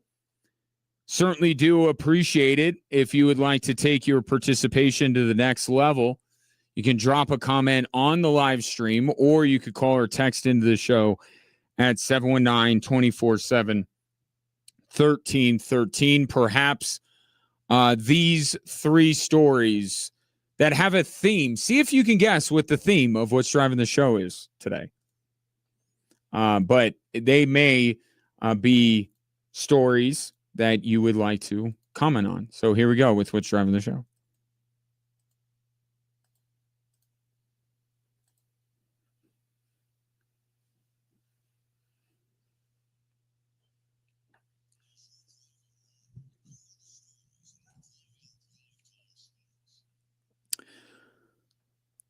All right, I'll just tell you the theme. They're all Nuggets Game 6 loss related. Here's Nikola Jokic to start us off. I mean, we just lost in the first round, so I think we are far away. That is the biggest takeaway you should have after the 110-98 loss in Game 6 in Minnesota, ending the Nuggets season. And the problem was that the organization, Josh Kroenke specifically, were duped into thinking that simply because the Nuggets happened to play in a Game 7 against the Oklahoma City Thunder that they were that close to winning a title. They weren't. And if you watch that series, Oklahoma City was much better in the back half of that series. So, and it proved out through the season they weren't any better than OKC because they lost every matchup they had with them. At least when OKC was playing their players. So that's one team that you can't beat. Now, once again, you can't beat Minnesota. And the fact that you weren't able to beat 8-man Minnesota, the Fighting Terrence Shannon Jr. Minnesota Timberwolves, means that you can't beat a couple of other teams, probably in the West, San Antonio. And that's the thing. The takeaway shouldn't be, man, the Wolves got us again. We got to figure out how to beat them. It's emblematic of a bigger issue. You're not close to winning a title. If you got through shorthanded Minnesota, you were going to get destroyed by Wemby. And if you got through San Antonio, you're going to get destroyed by OKC. There's always going to be another team. And I think that there are at least three teams right now that this Denver Nuggets team, as currently constructed, are not capable of beating. But to have such an embarrassing loss like last night actually can be a good thing for the Denver Nuggets, is actually the best thing for them. Because now there are no illusions here. There's no, well, just if this or if that. You're not close. Your star player, the best player in the world, says you're not close. You're not close. So simply tweaking this or that is not going to do anything. This team around Nikola Jokic needs to be completely remade. Completely. And I have two moves that at the very least the Denver Nuggets have to do. One of them is the subject of story number 2. I'm the head coach. I take responsibility for things that didn't go well here. And I think more importantly, as a group, unified, how can we come back next year and be better as a staff, as a team? That is David Adelman doing what he has done very well over the last couple of weeks. If you've picked up on it, he sounded like he's owning what's going on, but then he passes off a little bit of that blame to other people. We got to be unified. More importantly, we need to be unified. More importantly than the head coach taking responsibility is that we need to be unified, staff and team. This is like when everybody called into question the effort level of his team. And he said it's not that. And then Jamal Murray, after the game last night, said we didn't want to play the Wolves as much as they wanted to play us. David Adelman needs to go. That's part of the duping that went on with last year's Nuggets team. The response that you saw in the playoffs last year in the wake of Michael Malone being fired is not because of David Adelman. It's because they were being coached by not Michael Malone. They got the coach fired bump, the new coach bump that we see throughout sports. And now that has worn off, and David Adelman comes out of this series looking like a man without answers, or looking like a man that is wanting to shift the blame to things that aren't necessarily put on a coach, like unity and the players and missing shots, instead of just owning up to the fact that this team was not as motivated as they should have been, and that is on you.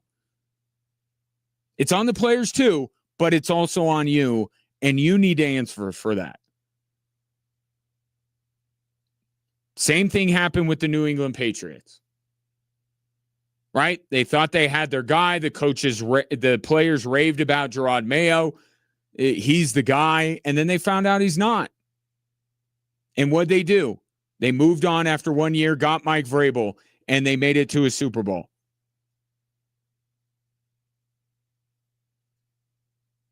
Why can't the Denver Nuggets do that? You tried it. And that's kind of the overarching theme of this Nuggets season. They did try something, right? They fired Malone. They fired Booth. They traded Porter. They did things. I'm not blaming the Nuggets for inactivity. What I'm saying is that they weren't able to decipher what was a byproduct of the shakeup at the end of last season and what was a byproduct of the people put in place after said shakeup. There's a lot of promoting from within. It was a lot of supplementing what they already had.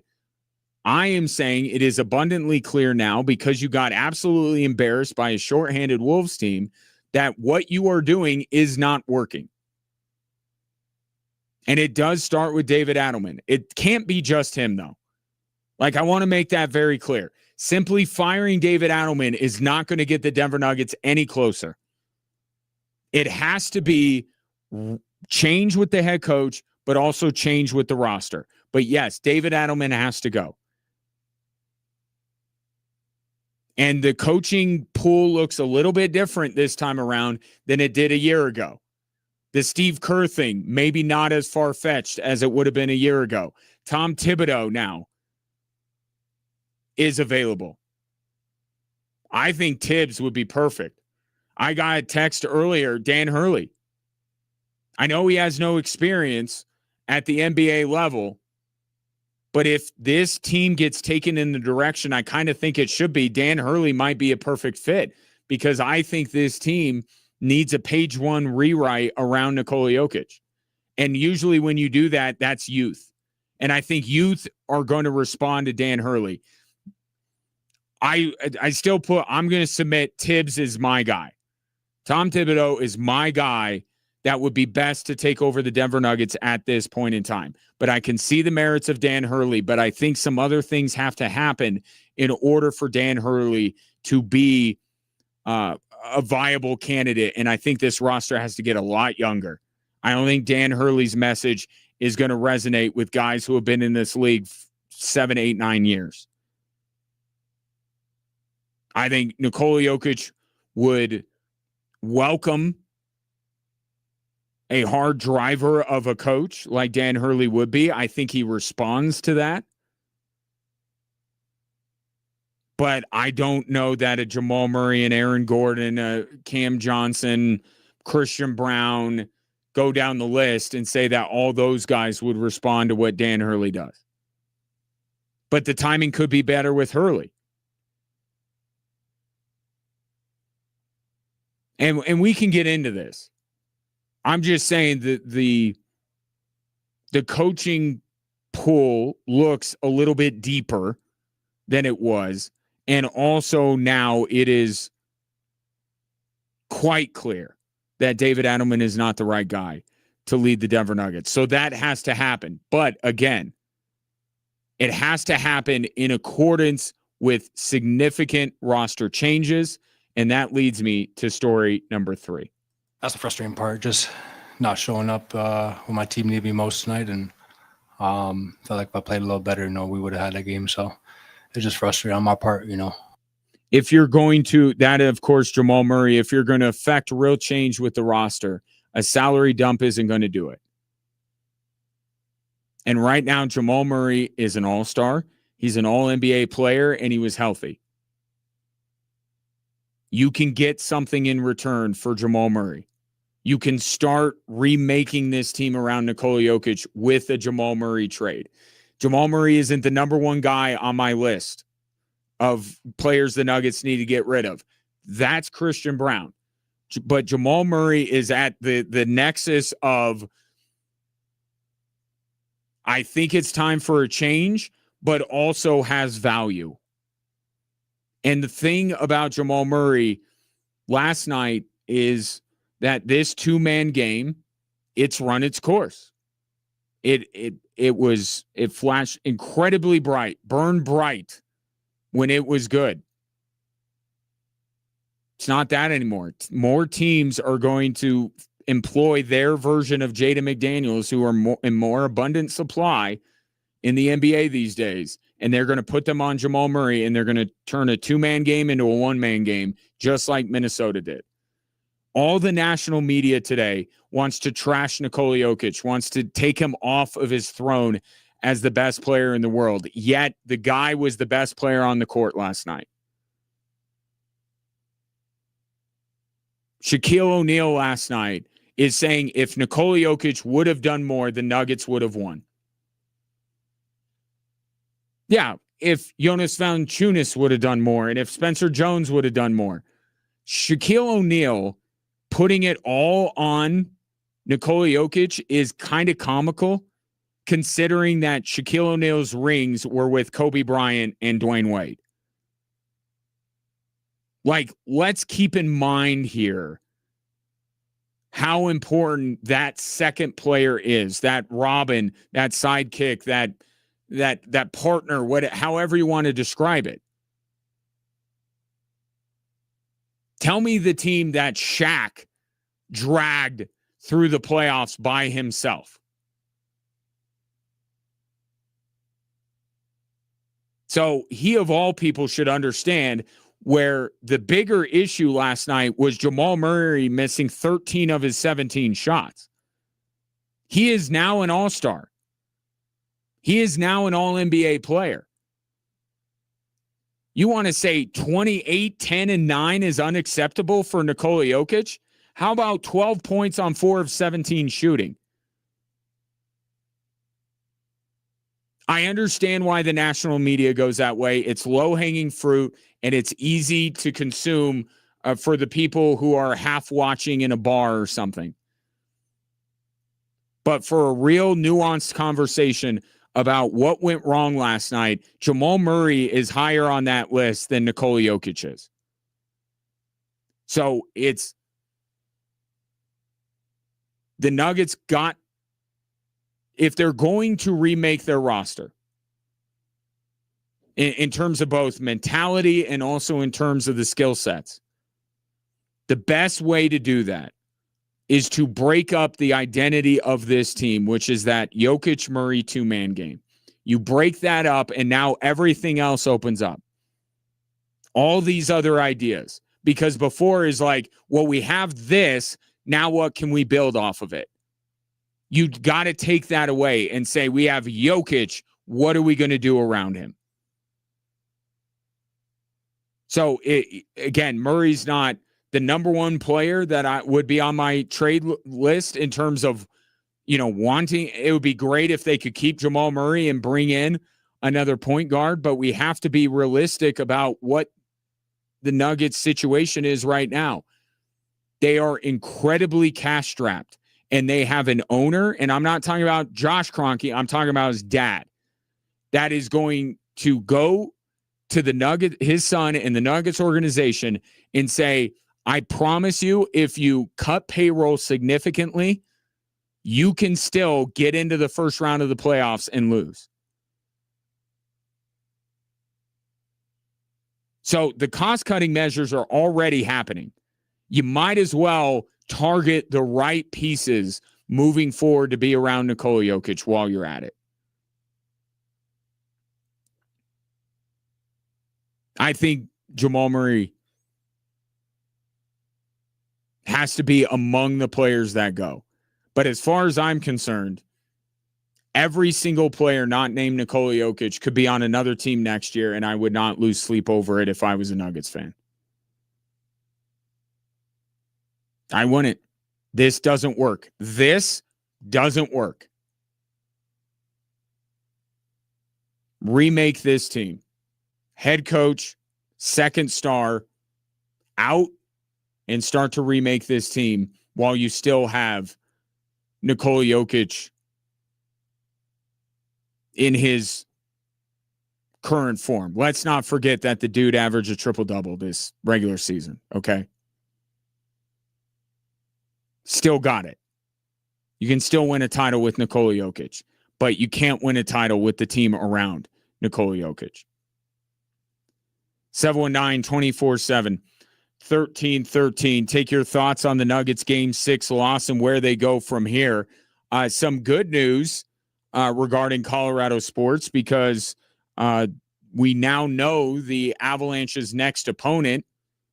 Tell you who that is, and I won't tell you when that series will start because I, nor anybody, even knows when that will be.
Seems like the general consensus here in terms of the first order of business for the Denver Nuggets after that Game 6 horror show last night is to fire David Adelman. But of course, who do you get? Here's another suggestion from the 719. What about Billy Donovan? So Billy Donovan not going to be with the Bulls anymore, which is in itself a funny story because Jerry Reinsdorf basically said, if the new GM isn't in the Billy Donovan business, we don't want to be in business with him. And Billy Donovan's like, I'm out.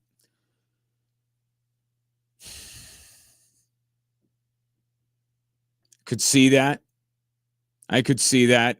I think you go Tibbs 1. I think you go a motivated Steve Kerr. Got to be motivated. And there's some question on whether he is. 2. Donovan 3. Hurley 4.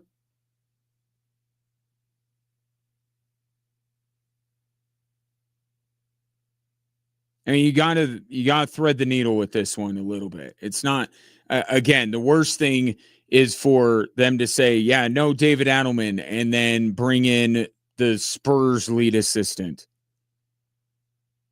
Right? That's not going to do anything. But the point is there are options. A year ago, Steve Kerr was employed, and he still technically is, but it seems like him and the Warriors are on the outs. But Steve Kerr couldn't get him. Tibbs had just gotten fired by the Knicks at the same time that the Nuggets were trying to decide on Adelman. So it's been kind of a tricky thing to bring in Tibbs immediately, and Tom Thibodeau might not have wanted to take a head coaching job right away. Billy Donovan still employed by the Bulls. So it's a different coaching landscape than it was. But the question I will ask, if David Adelman is the new version of Vance Joseph, how many of those coaches legitimately do you think are the Nuggets Sean Payton that will just come in and be able to elevate the play, coach up the players that remain, that will tell the front office, I need this guy gone, I need this guy gone, and I need you to bring in this guy and this guy. And I don't fault Ben Tenzer and John Wallace for the move they made. That's one, like, there's going to be a lot of revisionist history. I do not think it was wrong for them to trade Michael Porter Jr. It was the right thought process at the time. It was. And Cam Johnson kind of lost in the shuffle a little bit. It's pretty good last night. Plus, it allowed you to go out and get Jonas Valanciunas and Tim Hardaway and bring back Bruce Brown. Maybe not all of those directly correlated, but the point, the thought process was right. And that's the thing. There are people like David Adelman who I think deserve an immense amount of blame here. But in the Nuggets organization, I do think that they couldn't see what is now plain to see, if that makes sense.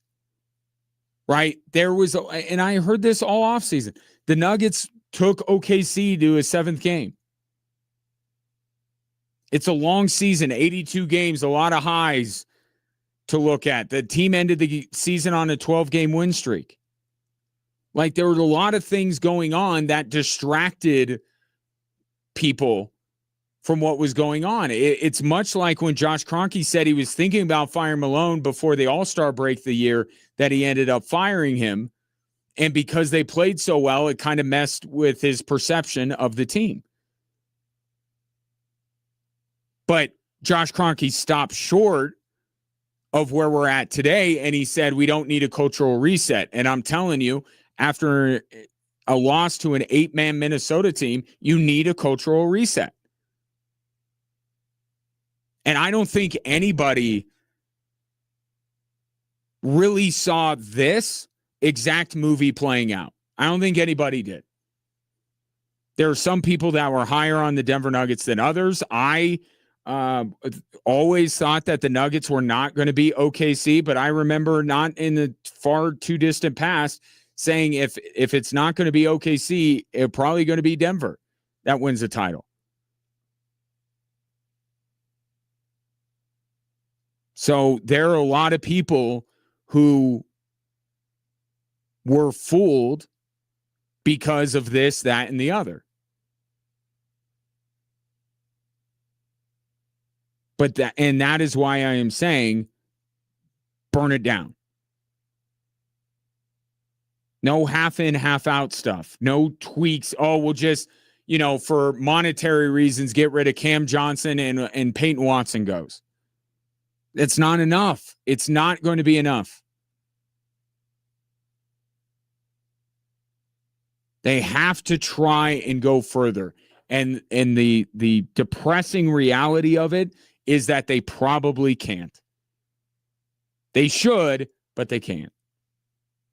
Because they decided for no reason. Here's one thing that you and I were on immediately. Why did Christian Brown sign an extension? Why did you offer that to him? There was no reason to. So that one, we all caught that a mile away. There are some people that are just not going to fetch much. But as much of a teardown and that's why I say if you trade Jamal Murray, you can get something of value back, and you could kind of remake your team a little bit. To truly remake it, you need to ship everybody out. But if you at least break up that two-man game and change the identity of the Denver Nuggets to a certain degree, then maybe even with some of the players that you're forced to keep, you can maybe find some success.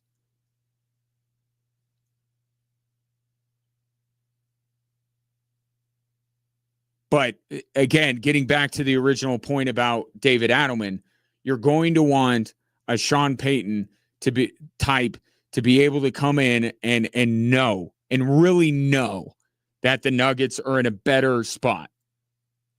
Forget whether you thought Sean Payton was going to take the team to the AFC Championship in year 3 and all that kind of stuff. You felt confident that the Broncos were on the right path, that it was going to be better than it had been. How many coaches that we're listing off today do you have that level of confidence in? And maybe it's 0. And then you go to who's the next closest thing. That's why I kind of think Tibbs. No championship ring.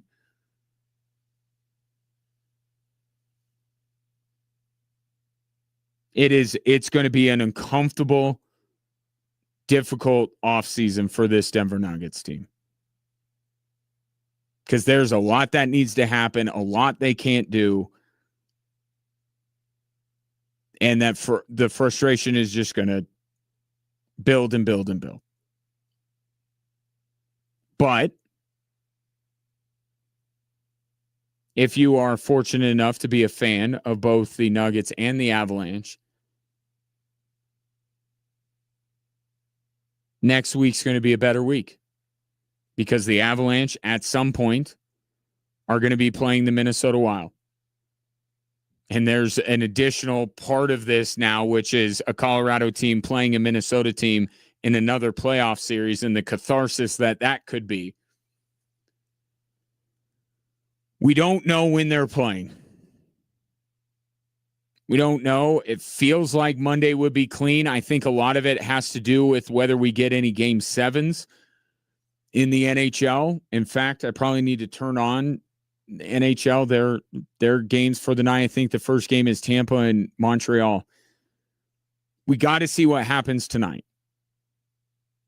And then we'll get the scenarios. But at some point next week, maybe even as early as Sunday, if the NHL has no programming available for Sunday, the Avalanche are going to play the Minnesota Wild. And this absolutely is the better matchup of the two. This is the better draw.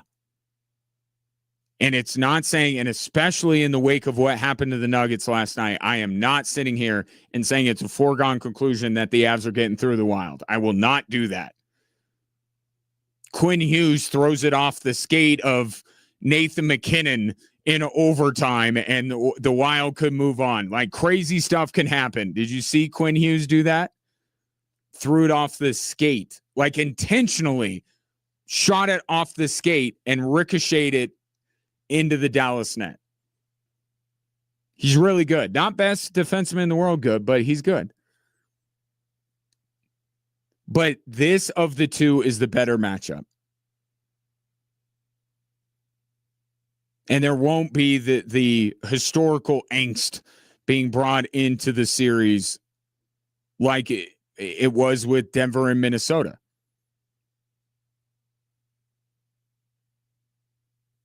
Minnesota is going to be a very difficult team. But also why I say that this is a better draw for Colorado is that Minnesota is, to me, like a more natural progression from LA. Like a lot of the habits that the Avalanche formed, the style of play that they were successful at, that will work against Minnesota. Minnesota's a very good defensive team. Better than LA. So this absolutely requires the Avalanche to step up their game in round 2. But the style, the way some of these games will look, it's going to look similar. And I think that's why I say it's a natural progression, because the Dallas series would feel completely different. And we even got a bad penalty kill unit against a bad power play unit. Can the Avs generate anything on the power play? Because the Wild, despite being one of the best defensive teams in the league, can't kill penalties. And that's actually the only reason why Dallas lasted as long as they did. They were power play merchants in that series. You look at that series in total, Minnesota was the much better team. They absolutely earned this. The only thing keeping Dallas in that series were them being power play merchants. That seemed like the only time they were beating Minnesota was on the power play. 5-on-5, Minnesota was the better team. So they earned it. This is not fluky. As fluky as maybe the Quinn Hughes goal was off the skate of a Dallas player, the series win was not a fluke. Minnesota earned their way into the second round against a very good opponent. But we know that one of the big deciding factors of last year's playoffs with Dallas was special teams. And I don't know that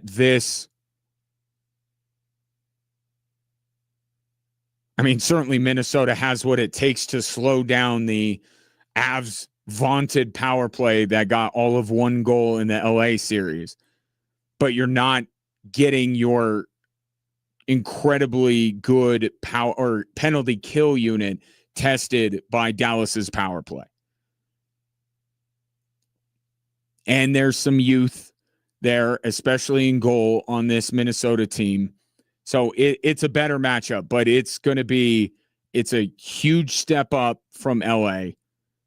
It's still going to be a series that for large portions of it are not going to be played the way that the Avs want games to be played.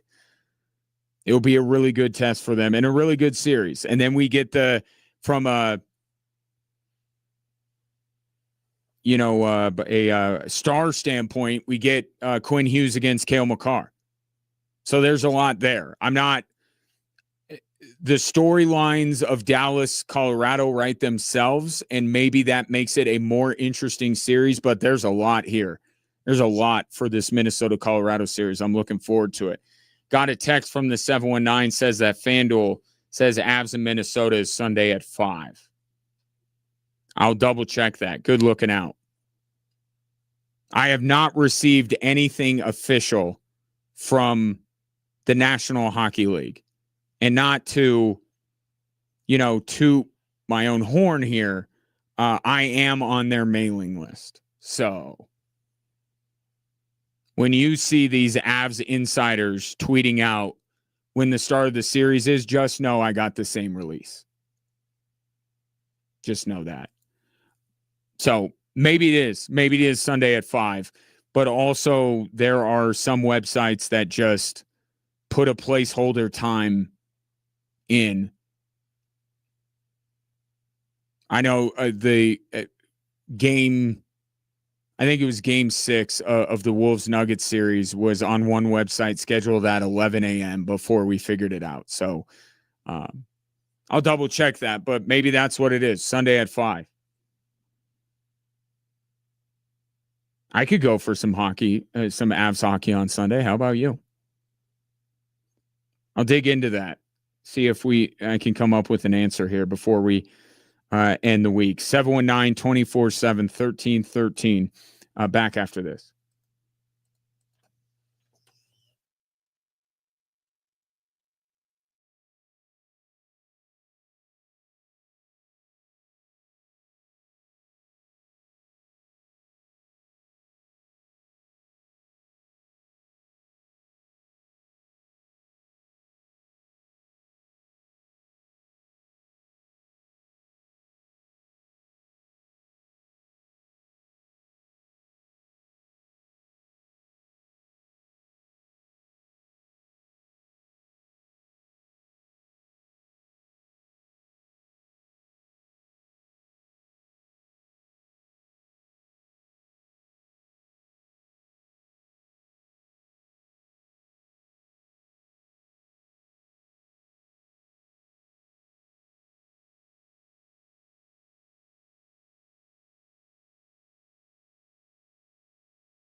All right, still can't confirm when the Avs and the Wild will play. When they do, it will be on Extra Sports 1300, and then we'll roll out the entire schedule for the series as we go.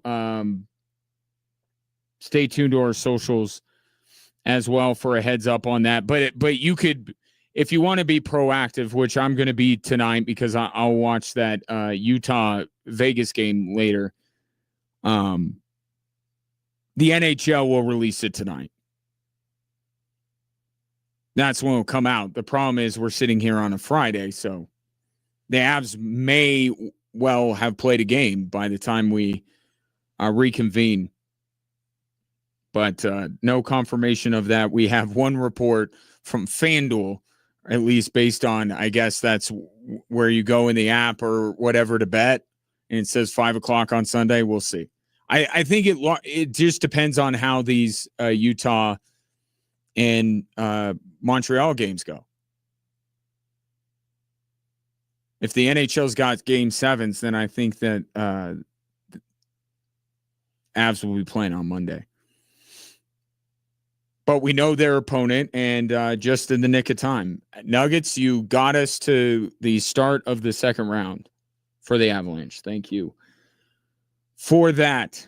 Shams Charania was on some ESPN thing and said that the Nuggets believe Nikola Jokic when he says this. Yeah, I still want to be Nuggets forever. Is it safe to assume you will plan to sign that extension then when they offer it to you? I still want to be Nuggets forever. And I think the annoyance you heard in Nikola Jokic's voice was just being asked that question, right after a loss, kind of a repeat question, because if he wants to be a Nugget for life, then signing an extension would be a part of that.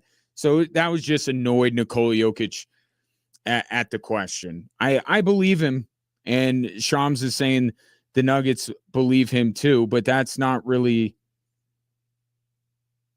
the thing here, is it? I mean, good on him, and he is more loyal than a lot of his brethren in the NBA. But it's what you do around him. Josh Kroenke talked about the responsibility that is on his shoulders to maximize every season that Nikola Jokic is a Denver Nugget. I do think that they tried in a greater way than they had previously. I think you could certainly at least give them that, right? Because it just seemed like after the last couple of off seasons, after the title run, it was just about losing guys. It wasn't about gaining anything. They fired their coach. They fired their GM. They make the Michael Porter trade. They bring in some guys. They tried some things. Okay? But when they don't work, you can't double down. And I'll be fascinated to see what Josh Kroenke says when he eventually does speak, because there are a lot of different combinations of what could happen here. He could fire David Adelman and admit, either with his words or just by his actions, admit that David Adelman was a mistake, throw a vote of confidence behind the roster that has been assembled, knowing that they're going to make moves, financially motivated moves, but the Murray, Jokic, Gordon core endorsement for that, Christian Brown, don't judge him on this season type of stuff. So he could fire Adelman, admit that mistake, throw a vote of confidence behind the roster. He could keep David Adelman and say, this roster is not complete. we need to build a roster that suits what David Adelman wants. I got to imagine that's like the last That's the Nuggets fan. That's not going to fly. We got to make a team that fits David Adelman. That some form of that is going to infuriate Nuggets fans.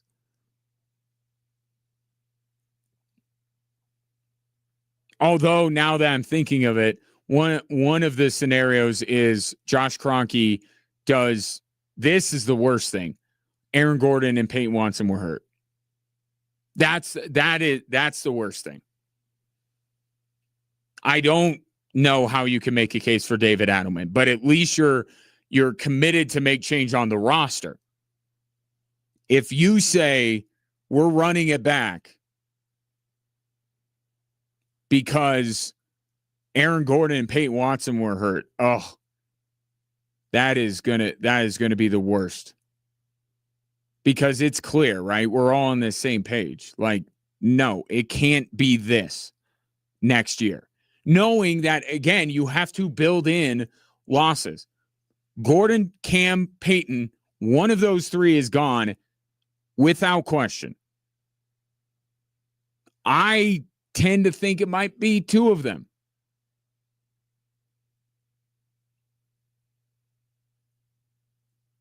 But I don't know that that's the kind of change that people are envisioning, or at least all of the change that is necessary with the Denver Nuggets.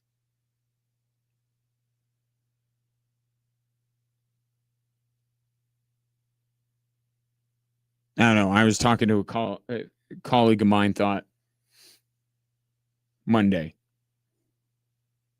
We'll see. Has anybody even has any NBA coach even gotten fired yet? Is that after the first round thing? Do they not have? I'm trying to, because the Nuggets last fired their coach with multiple games left in the regular season. So I get my calendar in my head is all off on when this stuff usually happens. I don't think any coach has gotten fired yet. Billy Donovan left.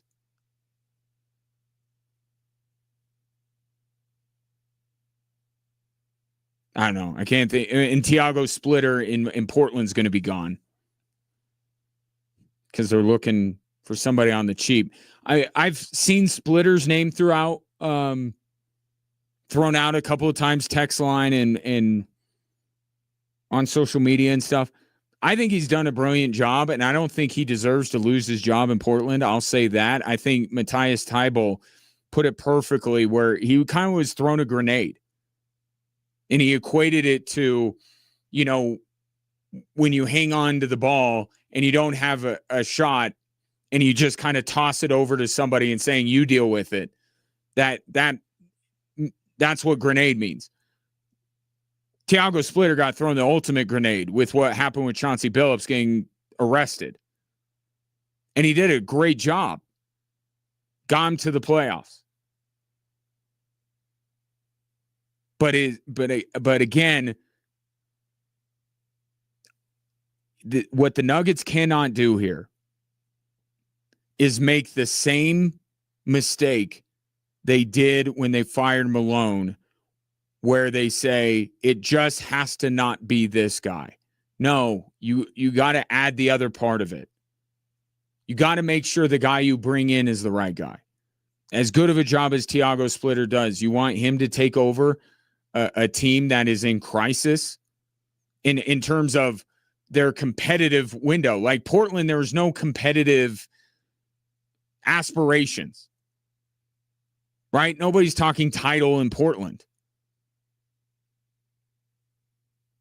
People were talking title in Denver. It's championship or bust. Championship or the season's a failure. Is Tiago Splitter ready for that, or would he be better suited to just stay with Portland with this young team and keep building it up? So Tiago Splitter would not be on my list, but I like the job he did. And then you kind of look around Jamal Mosley. If the Pistons come back and win this series, Jamal Mosley has Nuggets ties. I don't know if he couldn't get the best out of Orlando until the playoffs began. And now we're not seeing it anymore. If that's the right coach. but you can't just say mission accomplished because you got the bad man out. You have to nail the hire after it.